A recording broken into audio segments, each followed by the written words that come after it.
గతంలో మనందరం చూసాం చంద్రబాబు నాయుడు గారు విద్య పైన చాలా ఫోకస్ పెట్టారు. ఆనాడే స్మార్ట్ క్లాస్ రూమ్స్ తీసుకొచ్చి టెక్నాలజీతో జోడించి చేస్తాం జరిగింది. విద్యా వ్యవస్థని గత 5 సంవత్సరాలు దారి తప్పిన విద్యా వ్యవస్థని గాడిలో పెట్టాలన్న బాధ్యత నాకు గౌరవ ముఖ్యమంత్రి గారు ఇచ్చారు. విద్యాశాఖ అంటే ఎన్నో సవాళ్ళు, సంఘాలు ఉంటాయి. ఒక నిర్ణయం తీసుకోవాలంటే పిల్లల భవిష్యత్తు దానిపైన ఆధారపడి ఉంటుంది.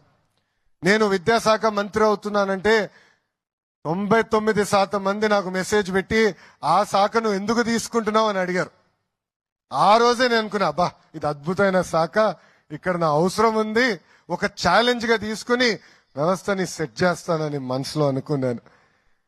గతంలో చూసాం ప్రతి కార్యక్రమంలో పార్టీ రంగులుండేది, ప్రజాప్రతినిధులు, రాజకీయ నాయకులు